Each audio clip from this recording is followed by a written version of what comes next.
Hey guys, what's going on? It's Cool Toys, and what I have here on my table today is a movie review. I mostly do toys, but I do like movies like other people do, and especially movies that I feel are connected to G.I. Joe. I like all other kinds of movies. I might start talking about them too, but especially this movie here. I'm going to bring it in a minute. It's called American Ninja. If you haven't seen it, um, it is a great movie. Michael Dukov. So let me grab it and pull it closer to the camera. So this is the DVD case. I bought this a long time ago. I usually watch this movie, at least once a year or every couple years. And I'll bring it here. Y'all can pause it and read it yourselves. If you like ninjas and military, that's the combination of this movie, and it is amazing. You can see, I'm trying not to get the glare, I'm sorry. So if you can see some of the scenes there, and here's more of the cast, and here's some more information if you would like to know about it. 1985, and there you go. So, that brings me full circle back to this being like a G.I. Joe movie. It being in 1985, G.I. Joe was running rampant, and this movie came out. I don't know if they, were watching the cartoon and took inspiration from it, or, vice versa, but this is an amazing movie. I pretend that this is the original G.I. Joe movie that came out, especially in the 80s, because this gentleman here, I compare him to Snake Eyes. He would have been an amazing Snake Eyes figure. He's a real quiet, mellow guy. Later in the movie, they could have, maybe worked it into where how he lost his speech and he couldn't speak, from an accident during Vietnam War or something like that. But he can talk throughout the whole movie and the whole series. It's not that, but I'm just saying it would be like the Snake Eyes figure when you watch this movie. He would be the perfect role actor for that role. I'm not going to spoil it. Well, actually, yeah, I'm going to talk about it. And, this is right here, spoilers. If you want to pause the video and go out and rent the movie and watch it, and then, or buy it, Amazon, wherever you can find it, watch it, and then you can come back to this video. But more about this, I used to watch this movie all the time when I was a kid. I loved it. You go around with this character here, his story. He was in an explosion as a child, being trained by this Japanese soldier, which is a cool story. Is that during the end of World War II, believe it or not, if you didn't know, that there were a lot of Japanese soldiers on certain Pacific islands, especially the Philippines and other places, that were still there after the war, and maybe 5 years later, I think even longer than that, there were some soldiers that they found in the jungle, and they thought World War II was still going on. So there's a little bit of history for you. You all can look it up and research it on your own.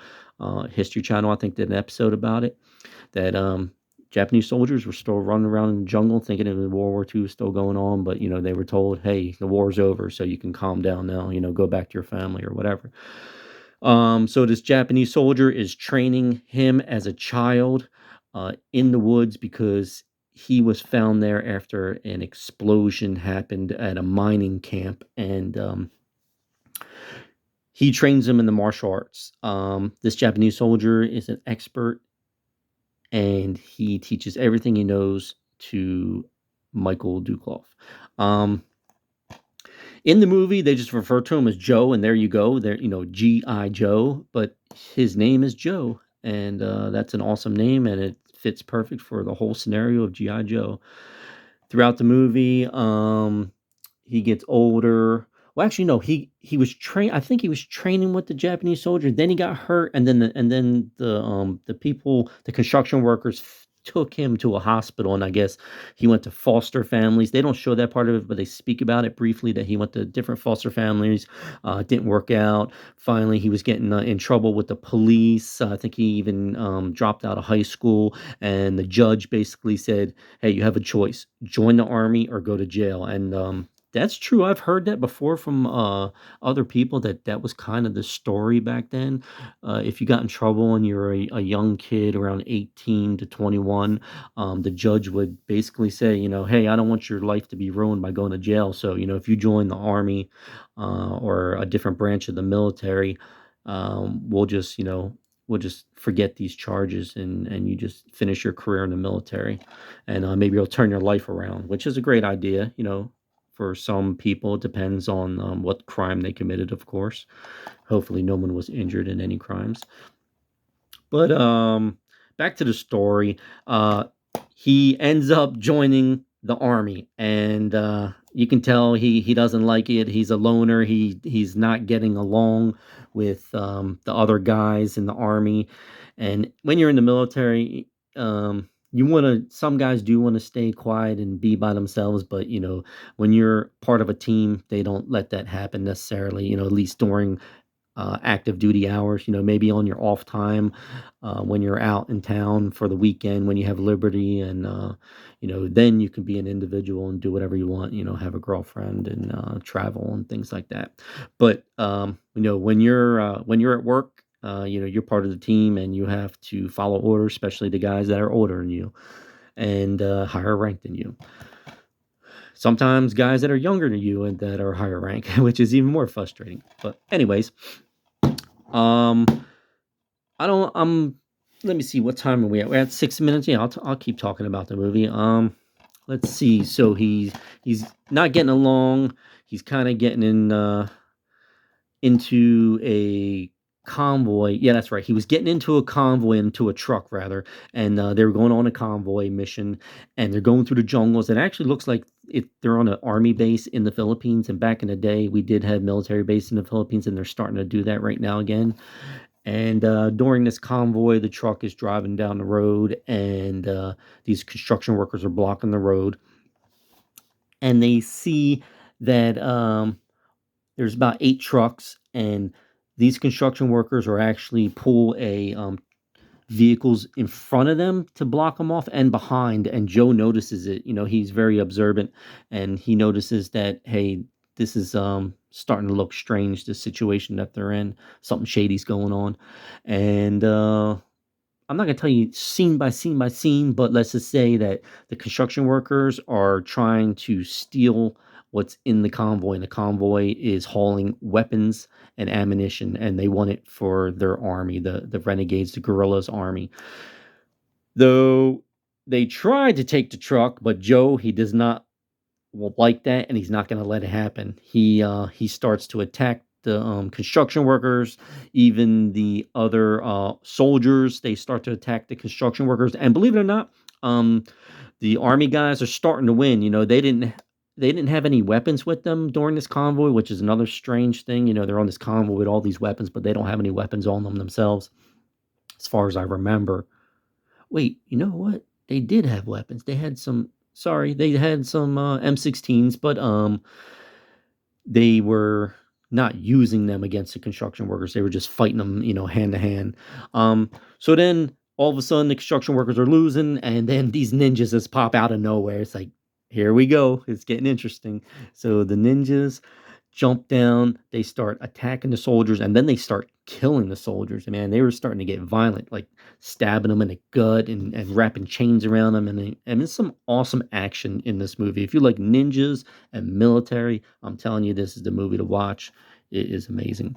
So, long story short, Joe is in the convoy, but also with the colonel's daughter. She's in a lead vehicle with us, the master sergeant, which is a jerk, and he grabs the girl. Joe grabs the girl and runs off into the woods with her, and the ninjas follow. They follow him, but Joe is smart and he's taught in the ninja ways, and he evades the ninjas, and they hide out.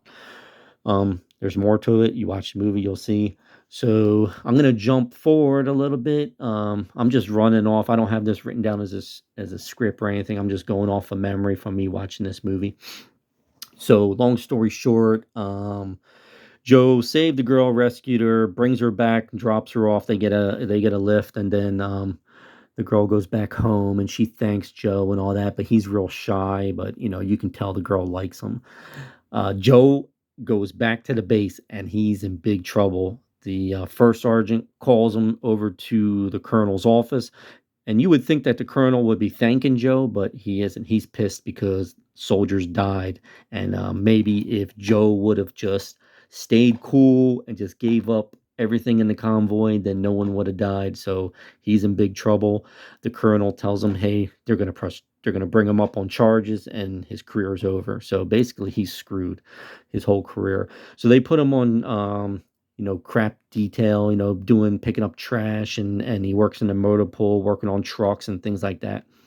And then he meets a guy named Jackson. And Jackson in this movie, he reminds me of if there was a Roadblock. He would be the perfect actor to play Roadblock, or someone in that caliber within the GI Joe show frame. So they become at first they kind of don't like each other.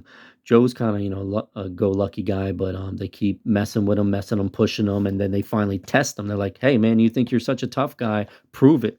So so Armstrong challenges him, and they do battle. Nothing really like boxing, but more Joe is just using jujitsu and just throwing him. So every time. A punch is thrown at him, he evades it, dodges it. He'll throw Jackson on the ground, flip him over, and then he finally basically wins the challenge. But then the master sergeant, he shows up. We'll just call him the jerk master sergeant. Um, he says Joe was to blame, but actually it was Jackson. Jackson challenged him, and they wouldn't have gotten any more trouble. He would have just been doing his details that he was told to do, and he wouldn't have gotten in any more trouble. But the master sergeant doesn't like him, and tells Joe, report to my office, or report to motor pool for extra duties. So he's in more trouble. Then Jackson kind of feels bad about it, and then Jackson and Joe become friends. Also with a another guy who is the colonel's driver. You'll see in the movie. He's kind of this like California surfer dude. He's kind of like just a plot where they can use him. He has a motorcycle. They end up using his motorcycle, and the girl remembers Joe and sees him on base, and Jackson notices that Joe likes her, and the girl likes him. So he's like, basically, why don't you all, get together and hook up? And Joe's like, "Nah, it'll never work. This is the colonel's daughter. Forget about it." So Jackson's like, "You are human." So he fixes it so they can go on a date. They take the colonel's driver's motorcycle. Oh no, actually, it was Jackson's motorcycle. The other guy, the colonel's driver, um, gives a note to the girl that to meet Jackson at a restaurant or whatever, some balcony. And Jackson gets on the motorbike, gets in his dress uniform, and actually gets out of the base, sneaks off base, and goes and meets up with the girl. They have a nice dinner and all, but don't you know it? Who's sitting at the dinner? Whenever you think you're trying to be cool and you're hiding from people, whenever you're trying to do something on the down low, something goes wrong. And they're at the restaurant, and the master sergeant is sitting across the restaurant at a table with another guy. I think his name is Ortega. He's a buyer and seller of arms, and he's running this like guerrilla army slash ninja training camp. So long story short, Joe is getting scared because he sees the master sergeant. He's basically pissing his pants because he's not supposed to be off base. He's secured to base, and he snuck off base. They could put him in a brig for that. Um, so the girl's like, don't worry about it. He's a pussy cat. He's not gonna do anything. And Joe knows better. So the next day, Joe's trying to sleep in. I guess it's a Saturday on the base, but the master sergeant busts in the barracks, and Joe is still sleeping on the rack. Everyone else snaps to attention, and Joe is still sleeping, and they have to wake him up, and that pisses off the master sergeant. And he says, "Oh, you like um, driving and doing extra duties. So report to the motor pool." And he puts him on a special mission to go deliver some supplies at his warehouse, but it's a setup. The first sergeant and the colonel are all in together with this Mr. Ortega, who's running the guns, drugs, whatever, and the guerrillas and the weapons and all that stuff. They try and set up Joe, and they try and get him taken out. So when he gets to this warehouse, there's ninjas in the rafters, and they jump on him and they fight. And I'm not going to spoil it all, but it's an awesome battle scene. They chase him down the pier, and Joe gets away. He gets the truck, but he gets away. So let me see. So from this point, I'm kind of speeded up a little bit. You really got to watch the movie. He ends up, going back and forth with all this. Like Joe knows that Ortega is a bad guy because he actually snuck under a truck and went to his warehouse and saw all the stolen army supplies, and he tells him, about training camp and this and that. And Joe ends up getting locked up in the brig on the base, and he's locked up, and the ninja, this super ninja, whatever star, whatever his name is, he's like the leader of all the ninjas, and he's a badass, and he tries to go in and take out Joe in the prison. The ninja sneaks on an army military base and tries to take out Joe, but Joe evades him. He gets chased all over the base. They get out and they get in a jeep on this awesome chase, and then that's when the master sergeant bites the dust. So I'll let you watch the movie and find out how he gets taken care of, gets what's coming to him. And then Joe rallies up all the troops, especially Jackson. Jackson gets all the other guys, and they finally try to convince the colonel, but the colonel's a jerk, and he doesn't like Joe, and he's trying to get Joe, taken out of the picture. So, long story short, like I said, all the army soldiers, they go to Mr. Ortega's training camp area, his compound, and they attack it. And there's awesome explosions and gun battles, and there's army guys shooting at guerrilla soldiers, and then there's ninjas flipping around, and ninja fights. It is an awesome, awesome ending to this movie. It has a very fast pace to this movie. I like it. It'll slow down in certain parts for romantic things like that, but then it speeds up with the action, and the choreographing fights are really well done. Especially this awesome fight where Jackson fights this big like Samoan gorilla dude with his shirt off, and they end up doing a real. You'll see. You comment below about where he hits him, and then I'll just say it's below the belt. So you check that out. That guy drops like a sack of potatoes after that.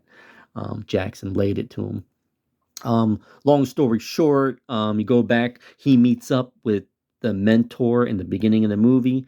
Don't want to spoil too much about that because that's awesome how they're connected. And end of the movie, long story short, Joe saves the day. They get the rockets. Ortega's trying to escape in a helicopter, and Jackson saves the girl, jumps on a roof, and Jackson pulls out a rocket launcher and shoots the helicopter with Ortega. So wham bam, thank you, ma'am. End of the movie. Um, Jackson and Joe and the girl saved the day. An awesome ending to this movie. Um, I'm just freestyling this, going off the top of the head in my memories. I know I'm kind of talking fast and all, but I'm really excited about this movie and telling you all about it. So y'all check it out. Let me know what you think. American Ninja. Watch it. I'm telling you, you won't regret it. It's awesome. So this is Cool Toys. Comment, like, subscribe. Later.